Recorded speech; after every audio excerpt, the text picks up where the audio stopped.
Hello, everyone. Good morning. Happy Thursday. I am Sarah, and today's talk is about karma. And I want to share a whole new perspective on what karma really is and how it really works, because I find that a lot of times people have this misconception as of how karma works. And so for those of you who are new to my channels, I am Sarah. I am a traditional Usui Reiki master teacher, a holistic life coach, and a yoga teacher. I have been practicing for 20 years. I've been teaching for 10. I offer some 90-day programs and some 12-month programs. And I come live once a week to kind of share out into the world some of the beautiful things and blessings that I have been lucky to learn over my spiritual journey. And so, a lot of the times we live on this internet world, and it's funny because it allows us to connect, but then at the same time, it can feel a little bit disconnected. And so once a week, I try and come live inside my group. And this also streams into my YouTube channel if you're not on Facebook, and on my page. So if you like what you hear, be sure to comment and follow. It helps me to reach more people with these messages of love and wisdom. And so let's go ahead and just dive right in. Before I do, though, I don't want to forget, I am having a 2-hour mindfulness workshop that's only $27 next Tuesday, June 29th. 10 a.m. Mountain Time, 12 p.m. Eastern Time. We're going to talk about how the mind works and how emotions work, and most importantly, how to create a sustainable mindfulness practice for your specific needs. I'm very intuitive, and I've studied and I'm certified on a bunch of different things. And so I can very effortlessly kind of just guide you to the right path and make it so you can finally create a sustainable mindfulness practice that allows you to stay connected to your spirit. Because when we make our spirit a priority in our lives, then everything falls into play. So let's talk about karma. The first thing that we need to know is that there is the karma of intention and the karma of action. A lot of the times we think that what we do matters more than why we do it. And it's actually the other way around. A lot of the times, as long as you have the right intentions, even if it's the wrong action, even if you end up making a mistake, even if you didn't have the full picture of the situation when you made a certain choice, you are able to kind of mitigate some of that bad karma from that bad choice and that bad action based on what your true intentions were from the inside out. So, sometimes we kind of stumble and we choose the wrong path, but we had the best intentions in mind. And because we did, when things go wrong, we don't have any guilt. We don't have any shame. We know in our hearts that we did our best, and the outcome was just whatever the outcome was. And that's what brings you peace. So karma is literally your energy vibration of all of the thoughts, actions, words, and everything that you do as long as you're alive being reflected back at you. And therefore, the intention with which you act is the most important thing, because when the ripples come back, if you had a positive intention, you still have that inner peace within your system. If you were coming from a place of fear, a place of greed, a place of grasping, a place of craving, then when the negative outcome comes back, there's shame. And there's this inner feeling that you kind of knew that you were coming from the right place and your intentions weren't quite clear. And because of that, you're not at peace. So think of karma kind of like ripples. And what you want to do is you want to make all of your choices, all of your decisions, every conversation that you have, everything that you do come from a very quiet place of inner peace within. And when you do that, then it doesn't matter what comes up on the surface, all the ripples that are created by your actions, you're still quiet on the inside. And because you're quiet on the inside, you can see what comes back at you, and you can maybe adjust, make a different decision, navigate, pivot, just do whatever needs to be done, because you have that place of clarity and love, and you know that you're coming from a place of love. And so you can fearlessly go out and take the right action, even if it might be uncomfortable, and it usually isn't. You know, when you are coming from a place of love, the actions that you take, to some people who don't understand, might be perceived as negative, as cold, as weird, as, you know, I don't know, blunt or something. But in the end, they bring peace to everyone involved. So when you are coming from a place of inner quiet and inner peace and clarity, and you take actions from that place, at the end of the day, it doesn't really matter what the action is.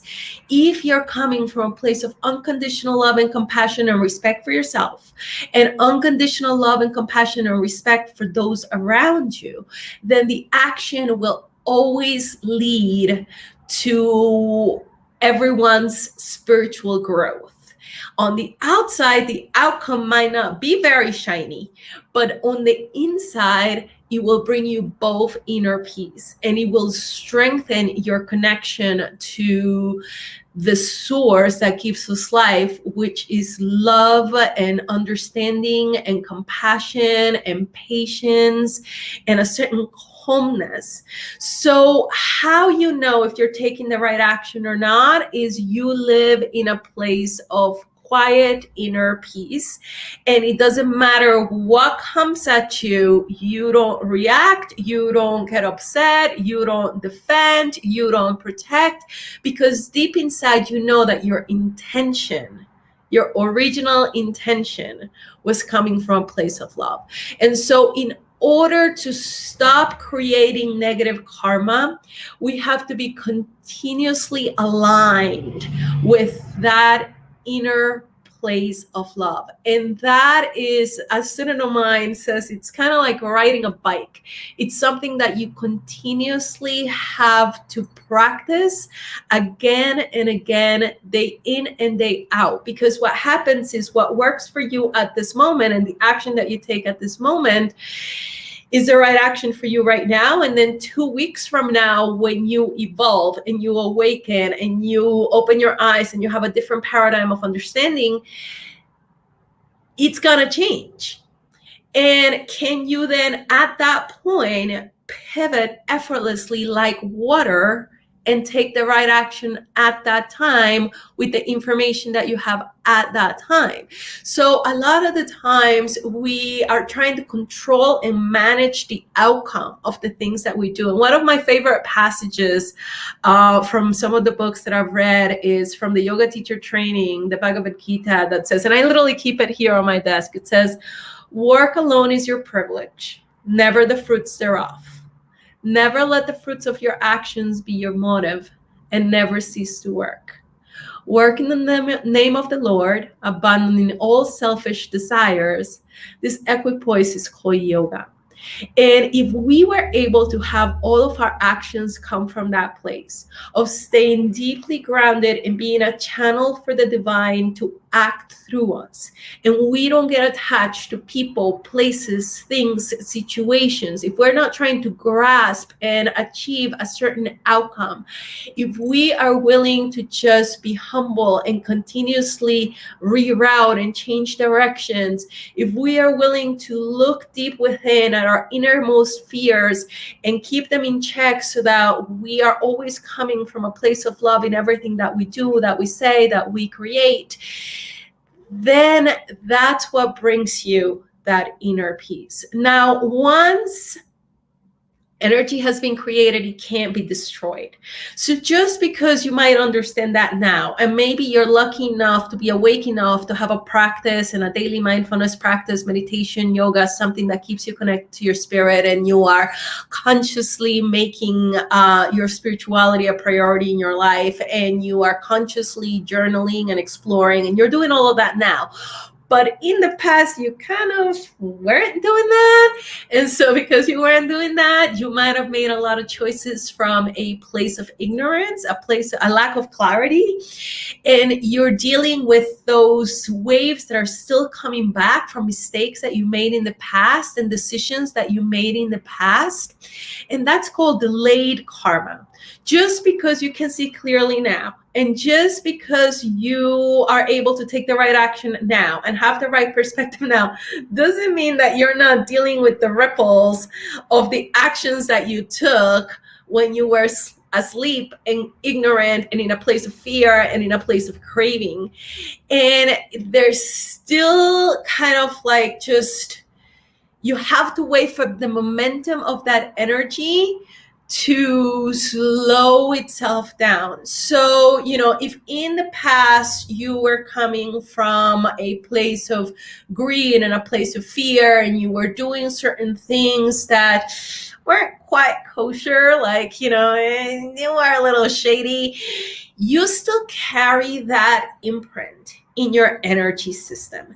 And just because you're awake enough now to not act from that place, and you go way out of your way to do the right thing, doesn't mean that all of those old vibrations are done. There's still a little bit of karma that needs to be cleared, and that needs to be paid, and it needs to be made even as you go through life and you navigate the future. But if you are aware that that's what's happening, then when the waves come back, the delayed karma waves come back, instead of defending, reacting, going into a place of shame and regret and guilt, which doesn't help the case, you can see the waves of past negative karma come back at you, have compassion for the old ignorant self that made the choices that created those waves. And by going into that peaceful place, you then at least prevent new negative waves from going out. Because if you don't do that, if you have negative waves from the past that come back at you, and then, they're just catching up with you, right? And instead of having compassion and patience and understanding for your old ignorant self, you get upset, you get angry, you get frustrated, you play victim, you go into self-sabotage mode, you avoid responsibility, you blame it on something or someone else. Then all you're really doing is you're just sending more negative waves back out, and then they're going to come back. And so you can't really go back to the past, of course, and change what you've done and the mistakes that you've made. But you can stay present and act with clarity to make sure that you don't make more dumb mistakes. And you can take the old waves of delayed karma and process them from a place of love, without regret, without drama, just a deep understanding that we all evolve at our own time, and we can't learn the lessons ahead of time, because the lesson that you need to learn only presents itself when you are ready, and you are constantly being tested, and people are constantly being put in your path to actually, that's a funny, interesting teaching. The entire purpose that we are on earth together is to witness each other and to kind of help each other rise. And sometimes as part of that process, there is contracts, soul contracts, that we make before we come onto this earth, and we say, okay, when we're at this point, 2021 or whatever, what is it, June 2021, and we come together, I'm going to help you do this, and you're going to help me do that. And by coming together for a short period of time, we fulfill our contract and we pay our karma, and then we move forward from there. And so a lot of the times, all the time, and you should know this, all the people who are currently in your life are there because there's something that you're there to teach each other or help each other with. And if you live from a conscious place and you acknowledge that, then every relationship and every opportunity is, I don't want to say a test, because it's not a test. It's just a situation that gives you a choice to either clear karma or create more positive or negative karma. So with every situation and every person that you come in contact with, you're constantly have the opportunity to create positive karma with them or to create negative karma with them. And that's it. It's not personal. It's mathematical. It's energetical. There is an energy exchange every time that you come in contact with another human being. And if you're coming from a place of integrity and your intentions are always to love and respect yourself and to love and respect others, then you go through life and you navigate relationships with harmony and wisdom. If you're not conscious and someone comes into your life and you're not awake enough to see that this is an opportunity to practice rising away from fear towards light and love, and you try and get something from them, or you let them take something from you in life. We don't think of karma that way too. But whenever we let somebody take more than they should, you then create a debt. And then they have to find you to pay that debt back. And trust me, if this is someone that's a negative person that you don't want into your life, do you really want to let them take more than they should? And do you really want to have to meet them again in order for them to pay you back? I don't think so. I think a lot of the times, even though it might seem a little rough and a little cold, for your greater good and their greater good, it's best to set those boundaries and not let them take more than they should. Because if they do, then they also have a karmic debt to pay. You might be able, if you're conscious enough, to set it up so that you do it unconditionally and they don't owe you anything. And, if you're really conscious and very advanced, you can probably do that. There's situations where I've been personally able to do that, to just give, and don't expect anything in return. But they still have to go then pay it forward. And so a lot of the times, it also takes a lot of courage to just make sure that there's an even exchange in everything that we do, because everyone that we come in contact with, we are either giving or we are receiving.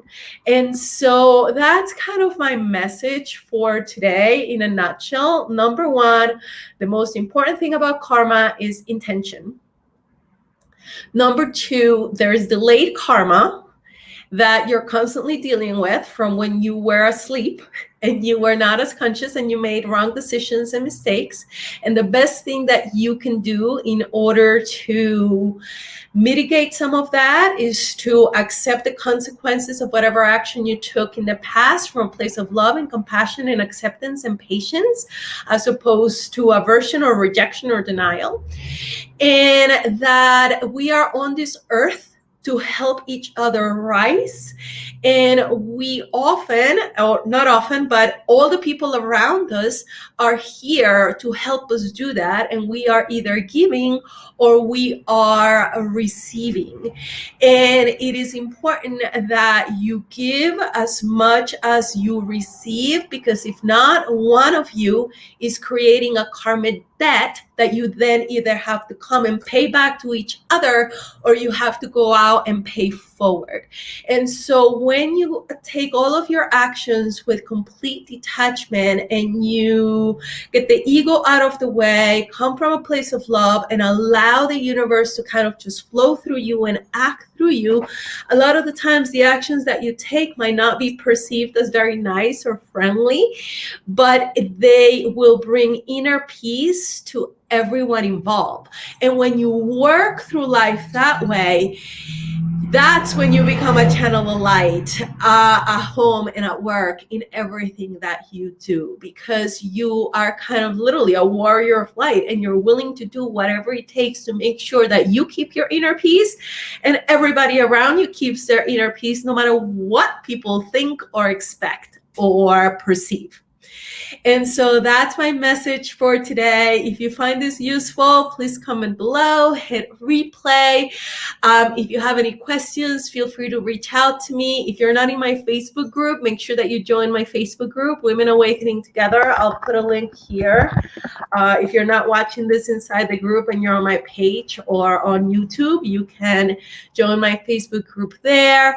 And again, I offer a 90-day awakening and empowerment program that's a combination of yoga, holistic life coaching, and deep understanding of how the mind and spirit work. And I also offer a 12-month yoga teacher certification program that's amazing. The weekday version is starting July 14th. The weekend version is starting August 21st. And if you are not ready for one of those long-term programs yet, make sure that you take advantage of the 2-hour workshop I'm hosting next week. It's $27, how to create a mindfulness practice for your specific needs. It's going to be a very small group. It's going to be very, very practical, just like everything that I do. No nonsense, no woo-woo, just real practical guidance on how to keep your vibration at the highest level possible while you're walking on this earth, which, just for the record, ain't as an easy thing to do, because the world is heavy and the collective consciousness is just confused right now. And it takes a lot of energy and a lot of love and a lot of courage to continuously keep yourself at a high vibration. It literally takes all you've got.